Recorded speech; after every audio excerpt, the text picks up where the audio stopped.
ఇటీవల బెంగళూరులో జరిగినటువంటి రేవ్ పార్టీకి సంబంధించి అక్కడ ఒక కారుకి నా ఎమ్మెల్యే స్టిక్కర్ ఉంది అని దాని మీద కొన్ని కథనాలు రావడం జరిగింది మీడియాలో.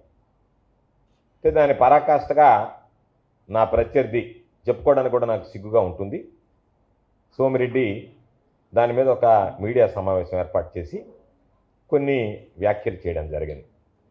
ఆయన చెప్పినటువంటి దాంట్లో ప్రధానంగా రేవ్ పార్టీ నాకు సంబంధించినటువంటి వాడు నాకు అనుసంధానంలో జరిగింది. ఎక్కడైతే రేవ్ పార్టీ జరిగిందో దానికి సంబంధించినటువంటి గోపాల్ రెడ్డి అనేటువంటి వాడు నాకు మంచి మిత్రుడు.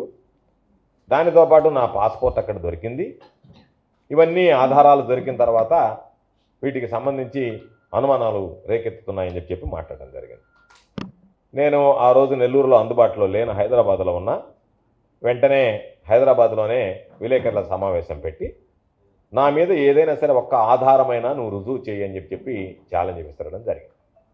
దాంతోపాటు ఎవరికి ఏ అలవాట్లు ఉన్నాయనేటువంటిది ప్రజలకు తెలియాలి కాబట్టి ఒకసారి నీ బ్లడ్ శాంపిల్ నా బ్లడ్ శాంపిల్ రెండు ఇస్తే మనలో ఎవరు త్రాగుతారు ఎవరు తిరుగుతారు అనేటువంటి దాని మీద ఒక స్పష్టత వస్తుంది. డ్రగ్స్ ఎవరు వాడతారు, మందు ఎవరు కొడతారు అనేటువంటి దాని మీద ఒక స్పష్టత వచ్చేటువంటి అవకాశం ఉంటుంది. కాబట్టి నువ్వు బ్లడ్ శాంపిల్స్ ఇవ్వడానికి సిద్ధంగా ఉన్నావా అని చెప్పి ప్రశ్నించడం జరిగింది. దేనికి సమాధానం చెప్పలేదు. ఈరోజు నేనే ప్రజా జీవితంలో ఉండేటువంటి వాడు ఇటువంటి వెధవలు ఏదన్నా బురద తెలినప్పుడు దానికి సంబంధించి ప్రజలకి సరైనటువంటి నిర్దిష్టమైనటువంటి సమాధానం చెప్పాల్సినటువంటి అవసరం ఉంటుంది. కాబట్టి అందులో భాగంగా నా పాస్పోర్టు కారులో లభ్యమైంది అని అన్నారు. దాని ఆధారాలు చూపించమన్నా. ఇదిగో ఇది నా పాస్పోర్ట్. నాకు సంబంధించినటువంటి పాస్పోర్ట్ మొన్న హైదరాబాదులో లైవ్లో చూపించాను నెల్లూరు నుంచి. ఈరోజు నేరుగా చూపిస్తున్నా. దీనికి సంబంధించినటువంటి పాస్పోర్ట్ నాది. ఇది నా పాస్పోర్ట్ నా దగ్గర ఉంది. నీ దగ్గర నువ్వు చెప్పినట్టుగా సోమిరెడ్డి చెప్పినట్టుగా దొరికినటువంటి పాస్పోర్ట్ ఎక్కడుందో చూపించాలా. కర్ణాటక పోలీస్ దగ్గర ఉందా, నీ దగ్గర ఉందా, నీ దగ్గర ఉండేటువంటి సాక్ష్యాలు ఏంది, నీ దగ్గర ఉండేటువంటి ఆధారాలు ఏంది? ఎందుకంటే పాస్పోర్ట్ లభ్యమైంది అని నువ్వే అన్నావు. నా దగ్గర నా పాస్పోర్ట్ ఉంది అంటే దొంగ పాస్పోర్ట్ ఉందా ఏముందనేటువంటిది దాని మీద స్పష్టత తేలాల్సినటువంటి అవసరం ఉంది. కాబట్టి ఇదిగో ఇది నా పాస్పోర్టు, దీనికి సమాధానం చెప్పు. నీకు దొరికినటువంటిది ఎక్కడా, నీకు దొరికినటువంటిది ఏంది, నువ్వు చెప్పినటువంటి అబద్ధాలా నిజమా? నిజమైతే చూపించు, అబద్ధాలైతే మూసుకొని ఉండు. జాగ్రత్తనైనా మళ్ళీ అమ్మని దీన్ని తీసిపోయి అమ్మని వాడాడని కొట్టేసి అమ్మని దీని అమ్మని మళ్ళీ నా దగ్గర దొరికిందని చెప్తాడు. జాగ్రత్తగా పెట్టండి. కాబట్టి దానికి సంబంధించి నోరెత్తలేకపోయాడు. ఇంకోటి ఏం చెప్పాడు, నా కారు అక్కడ దొరికింది అన్నాడు. నీకు దమ్ము ధైర్యం ఉంటే మరలా నీకు ఛాలెంజ్ విసురుతున్నా. నాకు ఆ కారుతో ఉన్నటువంటి సంబంధాలను రుజువు చేయమన్నా నువ్వు చేయలే. ఆ కారుకు సంబంధించినటువంటి సీబుక్ ఉంది. ఇదిగో ఆ సీబుక్ సంబంధించి తుమ్మల వెంకటేశ్వరరావు అనే అతని పేరుతో ఉంది. అతను కానీ లేదా అతనికి ఎవరికన్నా ఇచ్చినటువంటి వాళ్ళకి కానీ ఆ కారుకి కానీ నేను ఎప్పుడో ఆ కారు నాదేను అని చెప్పి మాట్లాడారు. ఆ కారుతో సంబంధం ఏదన్నా ఉంటే, నాకు సంబంధించినటువంటి కారు నువ్వంటే దానికి ఏదన్నా ఒక ఆధారం చూపించి, ఇదిగో నా దగ్గర ఆధారం ఉంది, ఆర్సీ బుక్ ఉంది ఆ కారుకు సంబంధించి తుమ్మల వెంకటేశ్వరరావు అనే అతని పేరుతో, రైట్. ఆ కారుకి నా స్టిక్కర్ ఉంది. స్టిక్కర్ ఉంది కాబట్టి అది ఏ విధంగా పోయిందన్న తర్వాత నేను నెల్లూరు ఎస్పీ గారికి మా పిఏ వెళ్ళి కంప్లైంట్ ఇవ్వడం జరిగింది. ఎందుకంటే మాకు ఇచ్చినటువంటి స్టిక్కర్లు 3 స్టిక్కర్లు ఏదైతే ఇస్తారో ఆ 3 స్టిక్కర్లు మా బళ్ళకు ఉన్నాయి. కాబట్టి ఈ స్టిక్కర్ రావడానికి అవకాశం లేదు. ఇది దొంగతనంగా తయారు చేశారా, జెరాక్స్ తీశారా, లేకపోతే మరేదైనా దీంట్లో కుట్రకోణం ఉందా అనేటువంటి దాని మీద నెల్లూరులో ఎస్పీ గారికి ఇచ్చాం. ఎస్పీ గారు నెల్లూరు 5th టౌన్లో ఈ కేసుని ఎఫ్ఐఆర్ చేయించాడు. ఆ ఎఫ్ఐఆర్ కాపీ ఇది. దాని మీద ఎఫ్ఐఆర్ మీద పోలీస్ ఇన్వెస్టిగేషన్ జరుగుతుంది. అంటే కారుతో నాకు సంబంధం ఉందా, ఆ కారుకు సంబంధించినటువంటి ఓనర్ వివరాలు ఏ విధంగా ఉన్నాయి, దాని అన్నిటితో పాటు వాళ్ళు ప్రధానంగా తీసుకునేటువంటిది ఏంటంటే ఆ కారు స్టిక్కర్ ఏ విధంగా పోయిందనేటువంటిది. కారు స్టిక్కర్ అక్కడికి వెళ్ళింది, దాని మీద ఉంది. ఆ స్టిక్కర్ ఎవరు దొంగిలించారు, ఏ విధంగా వెళ్ళింది అనేటువంటి దాని మీద పోలీసు విచారణ చేయాలి. కాబట్టి దానికి సంబంధించినటువంటి పోలీస్ కంప్లైంట్ లాడ్జ్ చేయడం జరిగింది. అదేవిధంగా ఈరోజు ఆ గోపాల్ రెడ్డి ఎవరో చెప్పాడు. నాకు ఆ గోపాల్ రెడ్డి ఎవరు అనేటువంటి వాడు తెలియదు. మరలా చెప్తున్నా, ఆన్ రికార్డ్ చెప్తున్నా, తెలియదు. నీకు నాతో అతనికి పరిచయం ఉండేటువంటి ఏ ఒక్క ఆధారమైన రుజువు చెయ్యి. కానీ నువ్వు చెప్పినటువంటి దాంట్లో ఎంత వాస్తవం అంటే టైమ్స్ ఆఫ్ ఇండియాలో ఒక ఆర్టికల్ రాసింది. ఇదేది కర్ణాటక పోలీస్ కమిషనర్ ఇచ్చింది. దీంట్లో ఏమన్నాడు, a press release stated the farm house was rented out to event management company Methers Victory which organised birthday party on the night of May 19th. Neither Kankot nor Gopal Reddy was involved in organising it claimed. ఇది Karnataka police commissioner ఏమన్నాడంటే అసలు గోపాల్ రెడ్డి అనేటువంటి అతనికి ఈ పార్టీతో సంబంధం లేదన్నావు అని వాళ్ళు ఇస్తున్నారు. సంబంధం లేని గోపాల్ రెడ్డితో నాకు సంబంధం అంటగట్టడానికి మన సోము ప్రయత్నం చేస్తున్నాడు. ఇది ఆన్ రికార్డ్, ఇవన్నీ వాస్తవాలు చెప్తున్నా నేను నీ దగ్గర నువ్వు చెప్పినటువంటి అబద్ధపు కూతలకి. కాబట్టి నేను మరలా నీకు ఛాలెంజ్ విసిరేది, రైట్, ఈ సమాజంలో నువ్వు ఒక చర్చకి తెరదీశావు. అన్నిటి మీద, అన్ని అంశాల మీద మాట్లాడదాం. దేని మీద మాట్లాడదాం? క్లబ్బులకు పోయే అలవాటు, ప్యాకాడే అలవాటు నీకుందా, నాకుందా?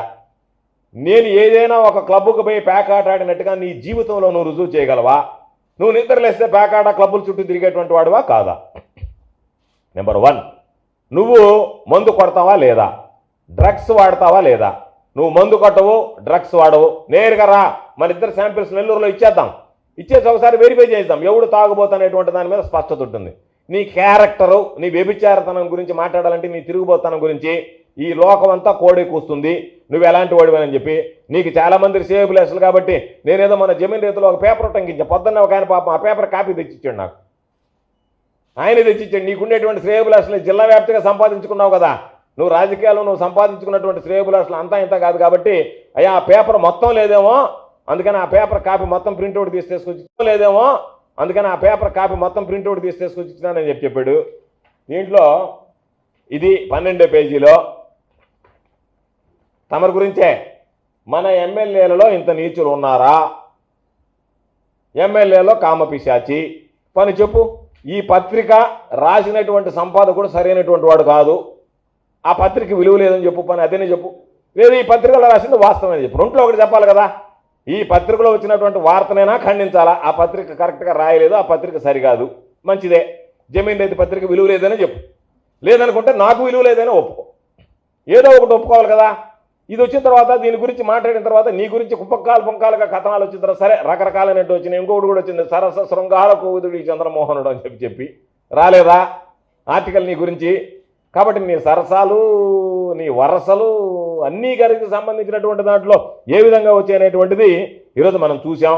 కాబట్టి నేను నీకు ఇతిమిద్దంగా ఒకటే చెప్తున్నా, మనం బ్లడ్ శాంపిల్స్ ఇవ్వాలని అనుకున్నాం. ఈ ఆధారాలన్నీ నేను చెప్పా.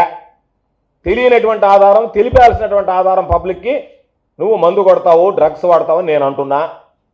నువ్వు నా గురించి గ్యాంగ్స్టర్ అన్నావు. గ్యాంగ్స్టర్ అనేవాడు మందు కొట్టాలా, డ్రగ్స్ వాడాలని నేను అనుకుంటున్నా. దాని ప్రకారం రేవు పార్టీలు అంటే. కాబట్టి నేను నా శాంపుల్ ఇవ్వడానికి సిద్ధంగా ఉన్నా. నేను నెల్లూరులోనే ఉంటా, మరో 3 రోజుల పాటు ఉంటాను. నువ్వు ఎక్కడన్నా బయట ఉన్నా సరే, ఏదన్నా పార్టీల్లో క్లబ్బుల్లో ఉన్నావేమో, ఆ వ్యవహారాలని చక్కబెట్టుకుని నెల్లూరుకు రా, ఇబ్బంది ఏమి లేదు. అర్జెంటుగా కూడా రాబడలే. 3 రోజుల్లో 4 రోజుల్లో మీడియా ముఖంగా పలానా రోజు నేను వస్తున్నానని చెప్తే నేను ఎదురు చూస్తా. మన ఇద్దరం వెళ్దాం. మీడియా సమక్షంలోనే న్యూట్రల్గా ఉండేటువంటి ఒక సంస్థ దగ్గర మన బ్లడ్ శాంపిల్స్ ఇద్దాం. మన బ్లడ్ శాంపిల్స్లో ఎవరికి ఆల్కహాల్ అలవాటు ఉంది, ఎవరికి ఇవన్నీ ఉన్నాయనేటువంటిది స్పష్టమవుతుంది. క్లబ్బుల విషయానికి పోదాం. నువ్వు నిద్ర లేస్తే నేను ఎక్కడికి పోను, నాకు ప్యాక్ ఆడేటువంటి అలవాటు లేదని చెప్పని. ఎందుకంటే నీకు ఎవ్వడి మీద నమ్మకం లేదు, దేవుడి మీద కూడా నమ్మకం ఉందని నేను అనుకోలే. కాకపోతే కొంతమంది చెప్పారు కౌంటింగ్ దాకా పూజలు చేస్తాడయ్యానని. కాబట్టి కౌంటింగ్ దాకా దేవుడు నువ్వు నమ్మతామని నేను అనుకుంటున్నా. ఎక్కడన్నా దేవుడి దగ్గరికి వచ్చి అయ్యా నేను ప్యాక్ ఆడను, నాకు ప్యాక్ ఆట అలవాటు లేదు, కాబట్టి నేను క్లబ్బులకు పోను, నేను మందు కొట్టను, కాబట్టి నేను ఏమీ అలవాటు లేనటువంటి వాడిని అని నువ్వు ప్రమాణం చేయడానికి సిద్ధమా? దానికి రా, దానికి ముందుకు రా. ఈరోజు నువ్వు మాట్లాడడం ఏదో నేను మాట్లాడేసానులే పెద్దగా ఎర్రగా తీశానని చెప్పి వెళ్ళిపోవడం కాదు. సిగ్గు, శరము, రోషము, పౌరుషము, నీతి, జాతి ఇవన్నీ ఉన్నాయని నేను అనడంలా. ఉంటే ఒకవేళ ఏదన్నా నీలో 1% నేను చెప్పినటువంటి విధంగా నా మీద చెప్పినటువంటి ఆధారాలకు రుజువు చేయి. లేదు నేను చెప్పేటువంటి ఆధారాలు నీ కాదు అని చెప్పి రుజువు చేసుకో. దాన్ని నేను సిద్ధంగా ఉన్నా. నేను కూడా వస్తాను నీతో పాటు. మరి ఇద్దరం ఇద్దాం. పబ్లిక్ రిప్రజెంటేటివ్గా ప్రజా జీవితంలో ఉన్నప్పుడు మన జీవితాలు తెరిచిన పుస్తకంలాగా ఉండాలి. నువ్వు రాజకీయంగా నా మీద పోరాడు, రాజకీయంగా నా మీద విమర్శలు చేయి.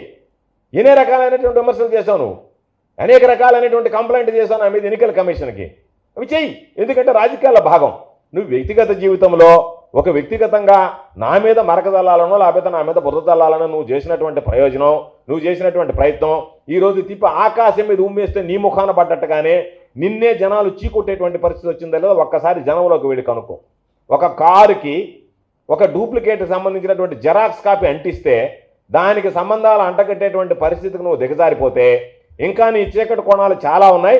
వాటిని కూడా పోలీసుకి అప్పచెప్పి వాటిని కూడా వెరిఫై చేయమంటున్నాం ఇదే విషయంలో. దానికి సంబంధించినటువంటి ఏమేమి బయటకు వస్తాయనేటువంటిది కూడా ఒక అర్థం ఉంటుంది. ఎందుకంటే నన్ను గ్యాంగ్స్టర్ అన్నావు. నేను ఈరోజు చెప్తున్నా, రేడియం విగ్రహాలు అమ్మడానికి తిరిగినటువంటి వాడి, పురాతనమైనటువంటి పంచలోహ విగ్రహాలను అమ్మినటువంటి వాడి, విదేశాలకు అమ్మినటువంటి వాడి. నువ్వు గ్యాంగ్స్టర్ అంటే ఎవరిని అంటారు? స్మగ్లర్ అని ఎవరిని అంటారు? నీలాంటి వాడిని అంటారా, నాలాంటి వాడిని అంటారా? లేదు నేను రేడియం బొమ్మలు ఎత్తుకొని నా కారులో తిరగలేదని ప్రమాణం చేస్తావా? పోనీ అదేని చెప్పు. నేను రేడియం బొమ్మలు కానీ మరొకటి కానీ ఆ విగ్రహాలతో నేను ఎప్పుడూ డీల్ చేయలేదు, నేను మందు కొట్టలేదు, నేను పేకాడలేదు, నాకు అలవాటు లేదు, నేను ఎక్కడ ఏ పరాయి స్త్రీలతో నాకు అక్రమ సంబంధాలు లేవు, ఇవన్నీ మాట్లాడగలవా? నీ బ్రతుకు నువ్వు చెప్పగలవా? నువ్వు సిద్ధంగా ఉన్నావా? నేను చెప్తున్నా నువ్వు తాగుబోతువి తిరుగుబోతువి అని చెప్తున్నా. కాబట్టి వ్యక్తిగతంగా మాట్లాడేటప్పుడు ఎప్పుడైనా సరే, మొన్న ఏదో అన్నాడు రా చూసుకుందామని. ఏంది చూసుకునేది? ఒక దెబ్బ కొడితే మొక్కాలు దెబ్బ వేస్తే కాలు దెబ్బే సరిపోద్దా నీక? నువ్వేంది మళ్ళీ చూసుకునేది? ఏమి చూసుకుందాం మనం? ఏమి చూసుకోవాలి నీతో? రా, ఎప్పుడో చెప్పు, ఎక్కడో చెప్పు. అదేమంటే రా చూసుకుంది. ఏం చూసుకునేది నువ్వు? దెబ్బ గట్టిగా కొడితే మొక్కాలు దెబ్బ వేస్ట్ అయిపోయినా, వాడు అనవసరంగా కొట్టినట్టు అయిపోయినా, కాలు దెబ్బకే అతలాకుతలం అయిపోతావా? నువ్వేమంటే నేనేదో రా చూసుకుందాం అంటే ఏం చూసుకునేది? ఏం చూసుకుందాం? కాబట్టి నువ్వు దగ్గర ఏదన్నా ఉంటే ఊరికే అది ఇది మాట్లాడడం కాదు. నేను చెప్పా కొన్ని నీ మీద వాస్తవం, నేను చెప్పేది ఏది అబద్ధం కాదు. మీరు రాజకీయంగా మాట్లాడాలంటే రాజకీయంగా మాట్లాడుతున్నావు, వ్యక్తిగతంగా మాట్లాడావు కాబట్టి నీ రోజ్లాండ్ లాడ్జీ బాగోతని చెప్పా.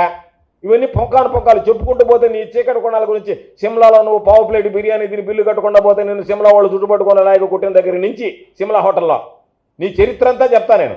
నీ చరిత్ర అంతా నెల్లూరు జిల్లాలో ఉండేటువంటి వాళ్ళందరికీ తెలుసు. ఎందుకంటే తమరితో ఉండేటువంటి వాళ్ళే, తమరితో గడిపినటువంటి వాళ్ళే తమరితో విభేదించి అయ్యా ఇదిగో ఈ బ్రతికిట్లాంటిదని చెప్పి పొంకాలుగా బయట చెప్పేటువంటి పరిస్థితి ఉంది.